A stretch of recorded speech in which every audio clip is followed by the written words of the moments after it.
Welcome to this series of EDAN's webinars that captures the COVID-19 stories from around the regions of New Zealand. Today our interviewee is Linda Stewart, CEO of the Central Economic Development Agency, better known as CEDA, which is based in Palmerston North but serves a much wider area, a complicated area which Linda will go into. Linda is an experienced CE, currently heading up the CEDA team, who she describes fondly as thinkers, enablers, connectors and doers that are serious about delivering great outcomes for businesses across the region. And I think that reflects the leadership at the top, Linda. With a background in sales, business development and recruitment that spans a diverse range of industries, Linda brings a strong focus on growth, a passion for unlocking potential in people, and a belief that through collaboration so much more can be achieved. Linda is also a valued member of the EDAN's board. Originally from Glasgow, Linda has called Palmerston North home for over 10 years. And I know from talking with Linda on various occasions that there's little chance of her leaving Palmerston North for the city lights. A warm welcome, Linda. Thank you very much for the introduction. And I'm always a fan of getting the intro that I'm from Glasgow because it gives people the time to process that there's an accent coming. Really? Yeah. It's a delightful accent. Linda, just so people can get an overview of the geography of your region and what its statistics are, ED statistics and demographics maybe? Sure. Hi everyone. CEDA is, like many of you, a council-controlled organisation. We have two shareholders, the Palmerston North City Council and the Manawatu District Council. So our primary area that we operate in is the Manawatu region for the majority of our work. However, we're also the provision of the Regional Business Partners Programme. So we do for that cover the broader Manawatu Wanganui region, which encompasses Ruapehu, Wanganui, Rangitikei, Tararua, Horowhenua, as well as Palmerston North and the Manawatu district. So just a little bit of added complexity that I'm sure we all have. Going into the COVID-19 crisis or situation, our economy was in really good shape. Manawatu's probably had a history of being quite a stable region, not really high growth, but as well not seeing some of the big lows that others perhaps have had around the country. We've kind of shaken some of those kind of comfort factors off, particularly over the past 5 or 6 years, and we're heading into a time of, quite significant growth in Manawatu. And it's really driven by the fact that we have a diverse economy here. We have the highest levels of employment in the public sector outside of Wellington. So with that, we have a large district health board and a health sector, large education sector. We're also home to the Air Force and the Army, the large defence personnel and their families, and then large central government as well as local government presence here. So what that tends to do is provide us with a bit of stability for our employment and therefore things like our consumer spend and our household confidence. We do have a couple of areas of real growing specialisation, and we saw in the run-up to COVID some of the benefits that we've seen of being really, really focused and supporting those high growth sectors. For us, that's our distribution and logistics sector, and also our food sector. And by food in Manawatu, that really means the full value chain. So right through from the producers to the distribution of food. And a really strong emphasis on the R&D and food science and technology as well. Our vision for Manawatu is to be New Zealand's most progressive region by 2025. And particularly over the last 3 years, we've been laser focused on achieving that through our three big goals. So number one, to be in the top three agri-food hubs in the world. The second goal is to be the fourth node of distribution and logistics for New Zealand. And then the third goal is to be a magnet for business investment and talent. And we've seen that come through in our stats. So over the next 10 years, we're still forecasting almost $4 billion worth of investment coming into the region. We've also seen very, very strong growth in our commercial and our residential consents. Our housing market is both a strength and, to be honest, a little bit of a weakness. So we've seen significant increases in our property prices and our rental prices. But with that demand, it begins to erode our affordability index. So we're still really affordable, but how do we ensure that that doesn't get completely eroded? And also as well, the confidence in the region. I'm really pleased to see that or feel that we've become a little bit more proud of our place in New Zealand. One thing that I do have to be very honest and open about is our Achilles heel is our employment market, our labour market. We've always struggled with slightly higher than above the New Zealand average on unemployment. And understanding some of what drives that has been quite a challenge for us. We can't solve that problem until we truly get to grips with what drives it. And we're interested and closely monitoring how this is going to be impacted as we progress through this COVID-19 situation. Wonderful, great overview. So you've got a diverse economy, which would have stood you in reasonably good stead, I am guessing, throughout the COVID-19 onset. So what were the challenges following COVID-19, or as you call it, before COVID, BC? Yeah, we're trying to coin some new phrases here. That's BC. Our economy, we are in a fortunate position that we haven't been as heavily hit so far as some of our other regional counterparts because of that diversity.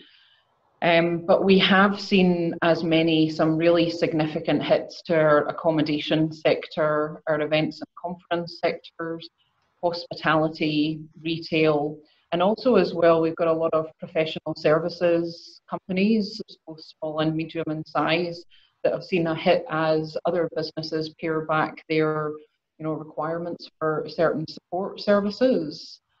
So these have been the ones that have been really crying out for our help more than anything else.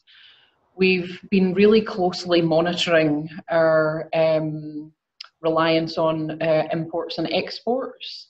So there is a lot of talk about how exports are going to get affected, but as a small country, at the bottom of the world, we import a lot of goods as well. And that's actually, a really important point for everybody to take note of because of that supply chain disruption, and largely because we have no control over the factors at play within other countries that can really restrict the flow of goods into New Zealand as well as out of. So we've got a number of niche manufacturing businesses, and then we have a lot of machinery importers that are based in the city particularly. So we've been really tracking, what's the impact on those markets, what's happening in the US and China and Europe. Similarly for our meat exports as well, the majority of meat that's processed here, a large portion of it goes into ground beef and over to the US, and that's performing really well because of the problems in the US meat markets, whereas China's still very up and down in its demand requirements. The impact on our labour market hasn't been as significant so far, but I would say I've got my breath held a little bit as to what happens on the other side of the second round of the wage subsidy. So we have seen people impacted here for sure, but our employers seem to have made a really concerted effort to reduce hours and retain staff and not have to go through that pain on the other side wherever they possibly can and make people redundant in the short term, which has been really good.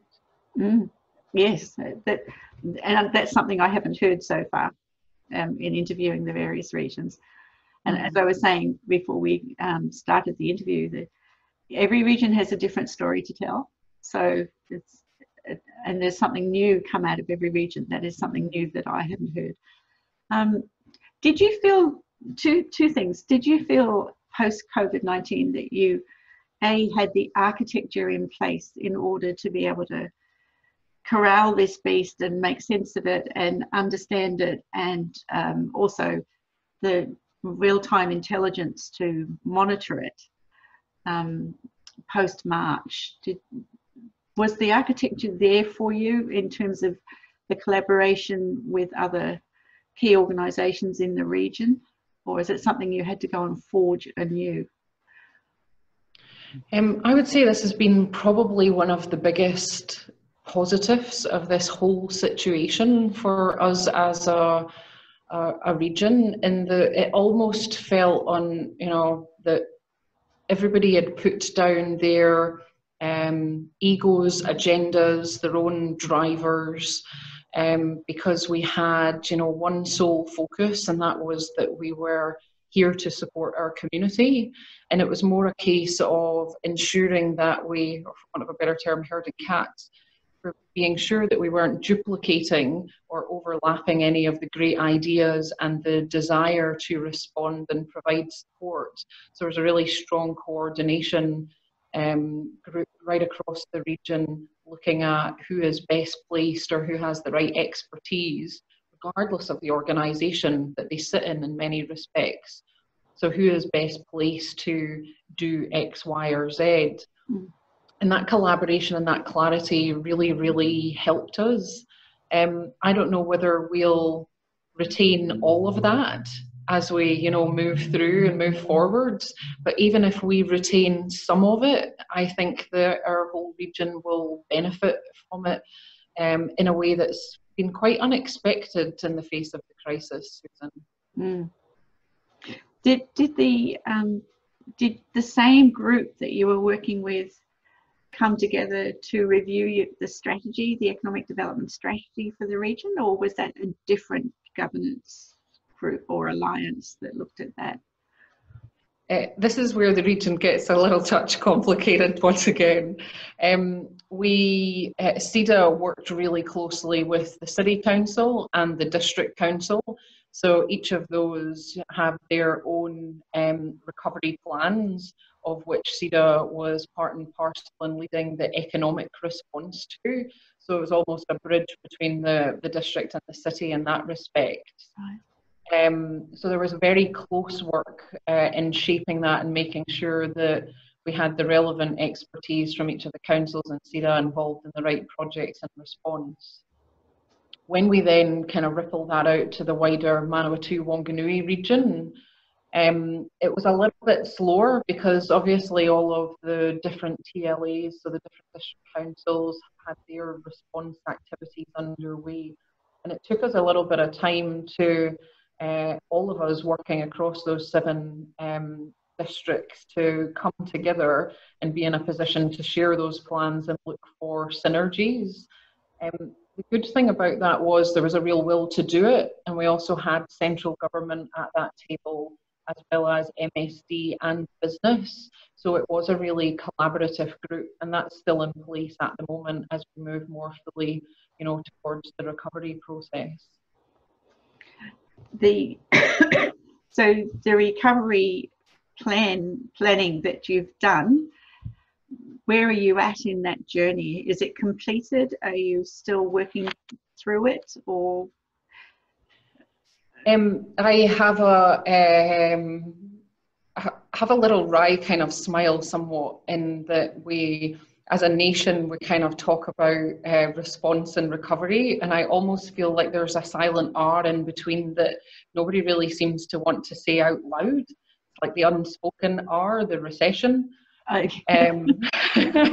So we're very firmly looking forward. I think because we're in a positive position and our economy today is faring pretty well overall.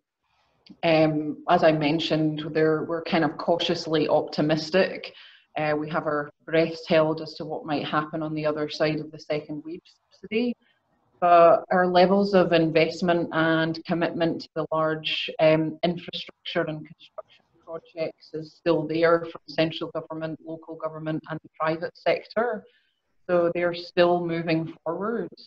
Our employment stats have taken a bit of a hit, but not too bad. And we're seeing many of our sectors' job advertisement numbers going up. So it's a really, really good place for us to be in. And we're seeing our spend returning really, really rapidly to similar to pre-COVID or above levels right now. So I would say that there's a sense of confidence and optimism by and large in the region. With that, I think we have to temper that we're not out of this, and many businesses are still very much in a strained position. So we've got a foot still in the recovery side of things, especially through the Regional Business Partner Programme. But we have our eyes clearly on the recovery and back to our big strategic projects. And, you know, let's pick up and drive the region forward, talk positively and keep the confidence within our community. That's wonderful. It's exactly what I would have hoped to hear from you. So I know I've spoken to some leaders, and throughout COVID-19, they've had to adapt both their leadership and their communication style a little, because after all, it was a crisis. It was an unknown, unprecedented for us. We've had economic shocks before in New Zealand, but a double whammy of both a health immediate threat to life and limb and the economy. Did you find your leadership style and communication style changing during that period, or were you able to stick to the same style that you have, which seems to me quite consensual? Really, really good question. I think first and foremost, because we all moved very suddenly into being, you know, geographically dispersed and working from home, it really heightened my awareness of the team and that dislocation that we now had. How do we bridge that, and how do we ensure that the team have the right support around them, and how do we ensure that, you know, their stress levels, their workloads are, you know, manageable in the context of a crisis response. So it was a really kind of heightened period for all of us, but I think for any of us in a leadership role, it was an acute sense of support for those that are really on the ground at the coalface. We invested straight off the bat. I think it was on day 3 in a 2-hour workshop on change and adaptability to equip our team with some really practical tools, coping mechanisms, response mechanisms, understanding their feelings as well through this, so that we could try and help them set themselves up for what was coming. I was really, really focused on giving the team clarity on expectations, clarity on what we were doing and why, and a real ability to prioritize their own work and make their decisions, and feel, you know, confident in their own abilities to do that, given the pace that we were all working on.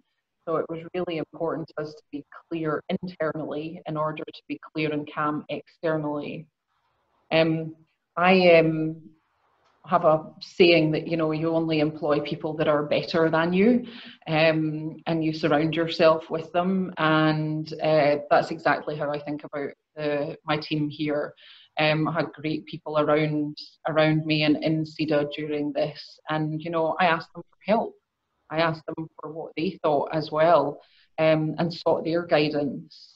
And I also looked externally and asked for support and guidance too, and, you know, worked closely with Shamabil Jacob And he was very generous in his time and expertise in helping me out with not just my leadership style, but my thinking and my thought process, which was really beneficial. That is quite some mentor you have there. Yeah, quite lucky on that one. Yes. So it sounds to me like your calm, measured, and visionary approach has really worked very well. What has been the biggest challenge for you throughout COVID-19? The one thing that you got up every morning and think, oh, this is so frustrating.